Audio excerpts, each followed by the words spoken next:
Welcome back to the channel, everyone. Today I want to talk about how the shorts have 90 days to properly close out of their APE FTDs and deliver the APE shares, or close out of their AMC short positions, or face liquidations. And this time I've done the full due diligence and made sure that it's applicable to APE. So stay tuned and let's make some money. And I want to dive straight in with the key information. So, Hoosterman posted saying for any of the borrowed and shorted AMC shares or FTDs that resulted from selling naked shares where a broker was forced to issue a synthetic, the short hedge fund has 90 days to provide the APE shares for those shorted AMC shares or else. He said T+90, default on that and your accounts are frozen and your assets liquidated and your positions closed. So basically these shorts have 90 days to properly deliver the APE shares or properly deliver the APE dividend or close out of their AMC shorts or face this asset freeze and this liquidation. And he said this is why Tesla skyrocketed to $2,000 per share 90 days after their share dividend. And this is why Overstock squeezed 90 days after their crypto dividend. And he added saying this is why Newegg shot up to $77 per share 90 days following their merger, T+90. He also tweeted saying, you know that APE was specifically designed to squeeze in 90 days, right? Josh understandably replied, asking for a bit more information and for a bit more of an elaboration. Hoosterman said there's only 516 million APE shares. Everything else is a synthetic or an IOU that has a default clock of T+90 days.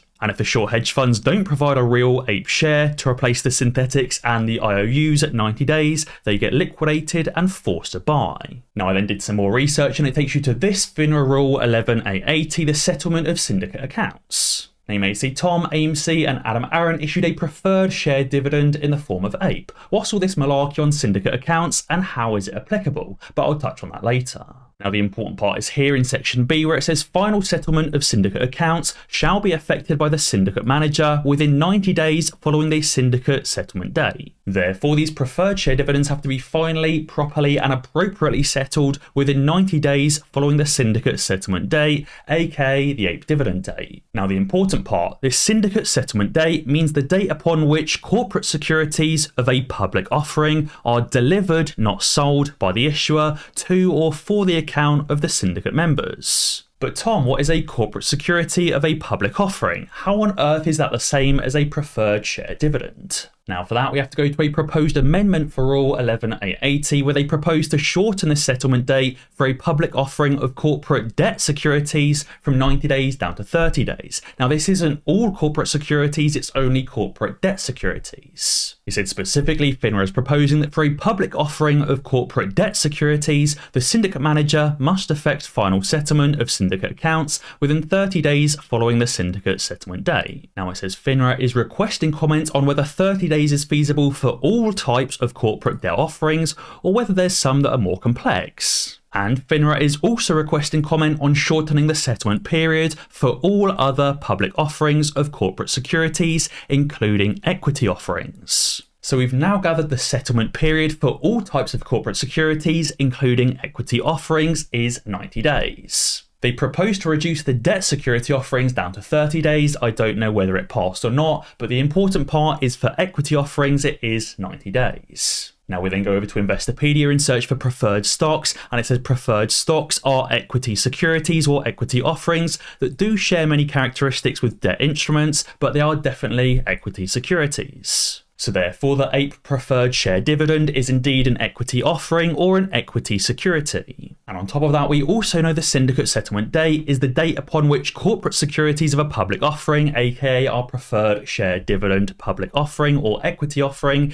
is delivered by the issuer, not specifically sold by the issuer. So therefore these shorts have 90 days to properly close out of their APE FTDs and to properly deliver real APE shares and not just more synthetics or more IOUs. And obviously, as Spence tweeted, he said the APE FTDs were never properly cleared. They were simply recycled and more IOUs and more synthetics were issued. The first half of September data should likely show this. So therefore the T+90 countdown is indeed still on, and I think I've now proved it and tied everything together. Now something else positive is the SEC Chicago has just tweeted saying members of the Chicago Public Finance Abuse Unit brought the first ever charges against a broker-dealer for violating the Municipal Advisor Regulation Rule. It said in a settled order, Loop Capital Markets, that good old Loop Capital Markets coming up again, agreed to disgorge their profits and pay an additional fine of $100,000. Now, this is the same Loop Capital Markets that has ties to Citadel and has publicly bashed AMC, and the same Loop Capital Markets that was the broker-dealer for the HKD scam Chinese pump company. Now, on top of this, it's also good they were forced to disgorge their profits and pay a fine on top of that, but I don't think everybody was forced to disgorge those profits. aka any profits that Citadel generated from the HKD IPO scam pump would have been kept, but Loop Capital Markets profits have had to be paid back. I do think it's a step in the right direction, and hopefully the SEC or the Chicago Public Finance Abuse Unit can continue this investigation and expand this investigation to other broker-dealers and other market makers. And on top of that, Credit Suisse is weighing the possibility of exiting the US stock market entirely. Now, you may know that Credit Suisse is still holding the Archegos bags, aka the GameStop and AMC short positions, or the GameStop and AMC swaps. But it says Credit Suisse is sounding out investors for fresh cash and is considering exiting the US market as it attempts a radical overhaul of its investment bank. aka Credit Suisse is trying to drum up enough cash that it can dump its GameStop and AMC short positions, aka close them out without bankrupting the bank. They're obviously trying to raise additional capital, so when they take on massive losses from closing out of the GameStop and AMC short positions that were held for Archegos, yes, they'll take on massive losses, but it will be net out by this new capital raise or new investment. I would very much like to see if Credit Suisse can raise this additional cash to dump and close out of their GameStop and AMC short positions, but no firm decisions have yet been made. I guess we'll have to see over the coming weeks and the coming months if Credit Suisse does decide to exit the US market and close out of its GameStop and AMC shorts. But I also wanted to show you this clip from the oversight of US Banks Committee meeting and just how deep the corruption runs. The gentleman from Indiana, Mr. Hollingsworth, is now recognized for 5 minutes. Well, good afternoon. I'm excited to be here with each of you. Before I get started on my questions, Mr. Moynihan, I wanted to let you know, Saruthi, raise your hand, Saruthi. She has been my team member for a couple of years now, but on Monday, she becomes a Bank of America team member, about which she is very, very excited. So I hope you'll take good care of her and know and recognize the talent that she has shown already in our office. I'm sure she'll do the same at Bank of America. We will do that, and her father already works for us, so he'll take care of it. You should have called us. Well, good. Well, I appreciate the opportunity to chat about some of these issues today. What I'm really interested in is the state of the economy. How are you floating your resume to big banks? I mean, you're supposed to be the ones, policing the big banks. Grow up, Jamie. There must be some kind of law against working for a financial institution right after you've been working in financial regulation, right? No.